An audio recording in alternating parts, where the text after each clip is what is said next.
News धमाका live, यहाँ सिर्फ सच ही दिखेगा।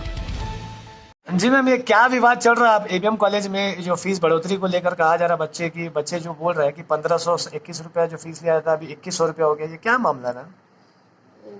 देखिए, ये सारा मामला इंटर से जुड़ा हुआ है जी। और इंटर में 2019 में जैक जो है वो सारे टीचिंग नॉन टीचिंग सभी फैकल्टी का रेम्यूनरेशन को बढ़ा दिया।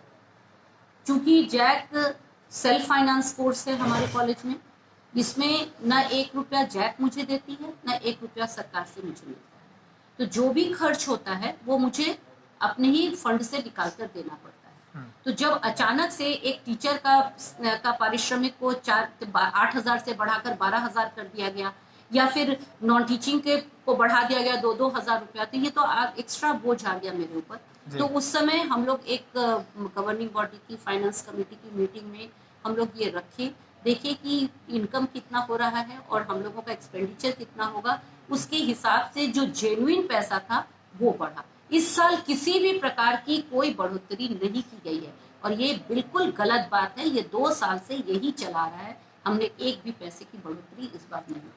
मतलब जो सीएलसी में 300 रुपया का जो डिमांड किया जा रहा है कि 50 रुपया पहले लिया जाता था, अभी 300 हो गया। 50 रुपया जो सीएलसी में लिया जाता था वो ऑफलाइन सीएलसी बनता था। जी। हम लोगों ने अपने इंटर की सारी प्रक्रिया को ऑनलाइन किया। ये 2019 में ये प्रक्रिया प्रारंभ हो गई थी और 2019 से अब तक यही प्रक्रिया चल रही है। ये नहीं है कि आज मैंने कोई नया शुरू किया है, ये 3 सालों से यही प्रक्रिया थी।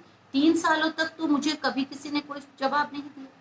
आज इस मुद्दे को उठाने का क्या तुक है? इसका मतलब इंटेंशनली इस मुद्दे को उठाया जा रहा है। कोई आज इस साल तो किसी तरह की कोई बढ़ोतरी नहीं की गई है। फिर इस साल ये मुद्दा क्यों उठाया जा रहा है? ये उठाने की मुद्दा मुझे समझ में नहीं आ रही है ये बात। चूंकि देखिए, सेल्फ फाइनेंस कोर्स है, हम लोग एक बजट बनाते हैं और उस पर खर्च निर्धारित करते हैं और उस खर्च के अनुसार थोड़ा थोड़ा करके सब जगह से हम लोग इनकम का सोर्स बढ़ाते हैं, जिससे कि हम लोग को ना घाटा हो और ना ही हमको लाभ हो, इस तरह का।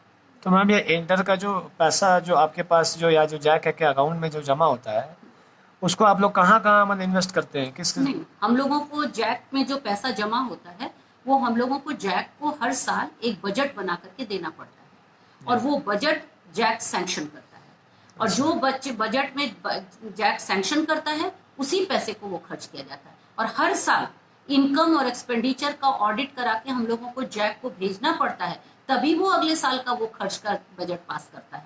तो अगर कहीं भी गलती होगी, कहीं भी अगर हम दोषी होंगे तो जैक उसको पॉइंट आउट करेगा ना। ये जैक का मामला है, मेरा ये अपना निजी मामला नहीं है और 1 रुपया भी किसी के पॉकेट में नहीं जा सकता है।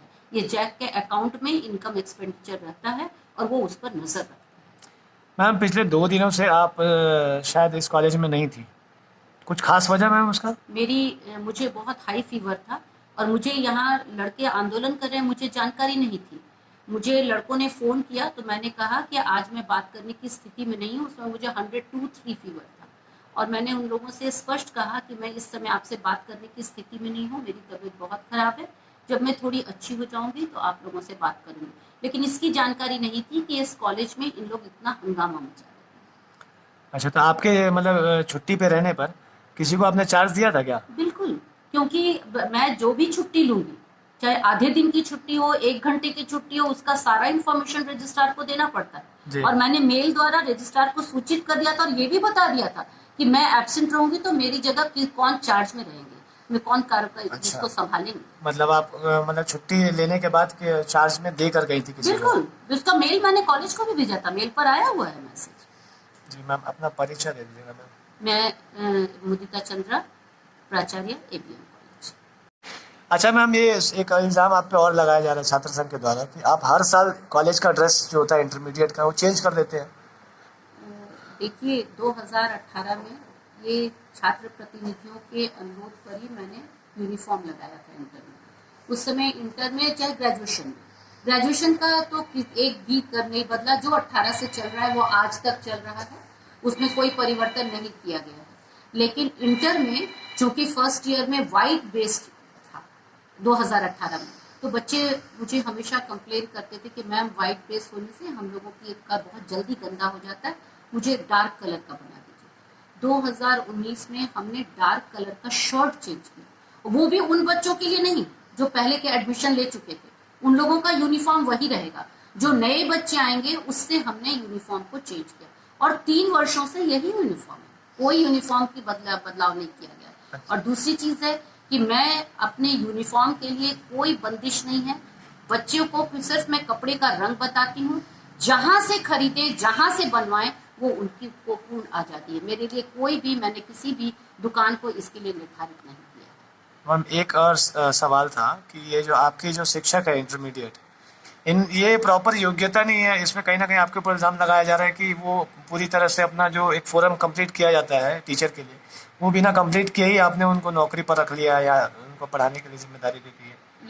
ये बहुत हास्यास्पद आरोप है जी। क्योंकि जैक के शिक्षकों का जितनी भी शिक्षकों की नियुक्ति होती है सबको जैक के पास भेजना पड़ता है उनकी योग्यता को। दूसरी चीज है कि एमए बीएड होना कंपलसरी है, बिना एमए बीएड के हम लोग इसको बहाल नहीं कर सकते। और सबसे बड़ी बात है कि मेरे आने के बाद मैंने सिर्फ 2 ही विषय में शिक्षक को बहाल किया है, एक हिंदी और एक इकोनॉमिक्स, जिसमें प्रॉपर इंटरव्यू बोर्ड बैठा करके बहाल किया गया है शिक्षकों को।